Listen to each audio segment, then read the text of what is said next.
আপনারা জানেন যে মাননীয় প্রধানমন্ত্রী গণপ্রজাতন্ত্রী বাংলাদেশ সরকারের সমগ্র দেশব্যাপী 25 কোটি বৃক্ষরোপণের কর্মসূচি ঘোষণা করেছেন আগামী 5 বছরের জন্য। তারই ধারাবাহিকতায় সাতক্ষীরা জেলা পরিষদ আমরা আজকে উদ্বোধন করেছিলাম আগেই। আজকে আবার এই কুশখালী টু ভাদ্রা হয়ে আমাদের কদমতলা পর্যন্ত এই বৃহৎ রাস্তায় আমরা এখানে 5,000 গাছ আমরা রোপণ করব। আজকে সেই প্রকল্পের শুরু করলাম এবং সমগ্র সাতক্ষীরা আরও 5টি রাস্তায় আমরা 20,000 গাছ আমরা রোপণ করব এবং সেখানে বৃক্ষরোপণের মধ্যে দিয়ে ফলজ বনজ ঔষধি এবং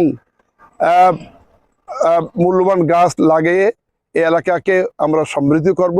আপনারা দেখেছেন এই এলাকায় আমাদের গাছ ছিল, অধিকাংশ গাছগুলো আমলাতান্ত্রিক জটিলতার কারণে নষ্ট হয়েছে।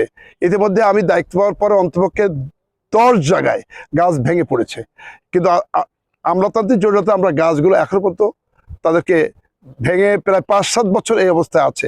আপনারা সেই দৃশ্যগুলো আজকে দেখেছেন। আমি তাই সেই এলাকায় এসে আবার নতুন গাছ এগুলো আমরা বন বিভাগের পক্ষ থেকে আমরা রেট তৈরি করে আমরা ইতিমধ্যে টেন্ডারে যাব এবং এইখানে আমরা এই রাস্তাটি আমাদের মূল্যবান রাস্তা, ঐতিহাসিক রাস্তা, 5টা ইউনিয়নের এই রাস্তাকে আমরা বনায়নের মধ্যে দিয়ে এলাকার পরিবেশ ভারসাম্য রক্ষা করব বলে আশা করি এবং আমরা আপনাদের সকলের সহযোগিতা চাচ্ছি। এই এলাকাবাসী সবাই যেন এই গাছগুলো যেন রক্ষা করেন। এই 5টি রাস্তায় আমরা লাগাচ্ছি। এরপর ভেড়িগুলোতে আমরা যে জায়গায় প্রোগ্রাম থাকে আমি ব্যক্তিগতভাবে সে ভেড়িতেও রাস্তা পরে আমরা বৃক্ষরোপণ করছি। আগামীতে আরও অব্যাহত রাখবো।